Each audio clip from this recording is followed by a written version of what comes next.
नमस्कार साथियों। आज मैं आप लोगों को सिंधु की सभी सहायक नदियों पर चर्चा करूंगा और ये कहाँ से निकलती हैं और किस पर्वत से निकलती हैं और कौन सा शहर अवस्थित है।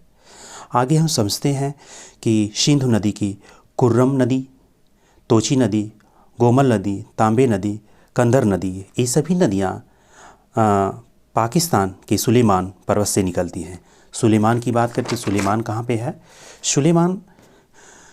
सुलेमान ये इंडिया का मैप है। सुलेमान पर्वत ए है, यहाँ ए सुलेमान पर्वत है, पाकिस्तान में अवस्थित है।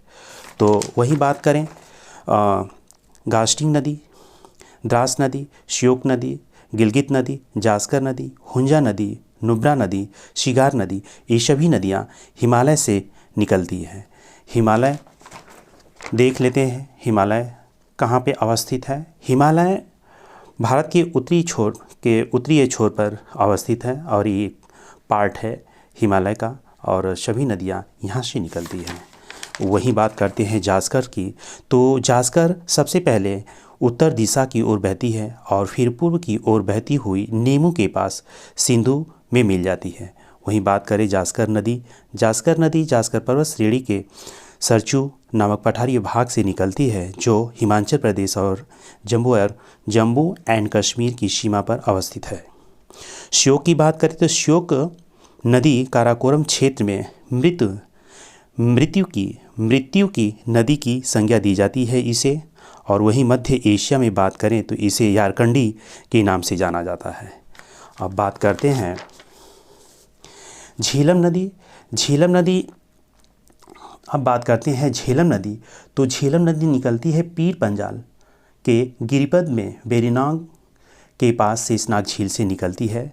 और झेलम नदी की प्राचीन नाम था वितस्ता और श्रीनगर झेलम नदी पर अवस्थित है और झेलम नदी बूलर झील से होकर बहती है। इस पर बात करते बांध कौन सा है? मंगला बांध, ओरी बांध, किशन गंगा पनबिजली संयंत्र अवस्थित है। वहीं चिनाव की बात करते हैं तो चिनाव का उद्गम स्थान बाड़ा लाचा दर्रे के पास हिमाचल प्रदेश में, इसका प्राचीन नाम है अस्गिनी। वहीं बात करते हैं चिनाव पे अवस्थित कौन कौन सा बांध है? सलाल बांध, पाकल बांध, रतले जल विद्युत संयंत्र, दुलस्ती जल विद्युत संयंत्र इसी पर अवस्थित है। वहीं बात करते हैं सतलज की।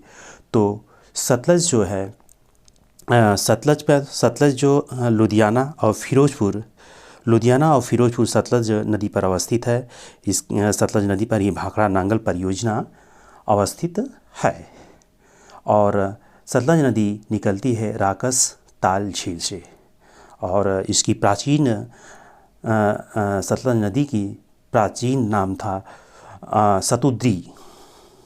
वहीं रावी की बात करें तो रावी निकलती है कुल्लू पहाड़ी में स्थित रोहतांग दर्रा के पश्चिमी ओर से और यह है हिमाचल प्रदेश की चंबा घाटी से होकर बहती है। रावी नदी ब्यास कुंड से निकलती है। इसके ऊपर अवस्थित बांध कौन कौन सा है? रणजीत सागर बांध और चेमरा बांध प्रमुख बांध है। वहीं बात करते हैं ब्यास की। तो ब्यास कुल्लू घाटी से होकर बहती है। धौलाधर श्रेणी में काती और लारगी में महाखड्ड का निर्माण करती है। पौंग बांध, पंडोह बांध, ये दो बांध प्रमुख बांध हैं। वहीं बात करते हैं काबुल की। तो काबुल नगलू बांध, दरुंता बांध, सरोबी बांध, ये तीन बांधे हैं। और अरब का लेखक अल्बरूनी ने काबुल नदी को गोरबंद की नदी की संज्ञा या नाम से बुलाया था। वहीं बात करें यूनानी इतिहासकार आर्यन ने इस नदी को कॉफेन का नाम दिया था। तो इस प्रकार हम लोग समझे ये सिंधु की सभी सहायक नदियों के बारे में। और एक बात और नोट करते हैं, सिंधु एक पूर्ववर्ती नदी है। तो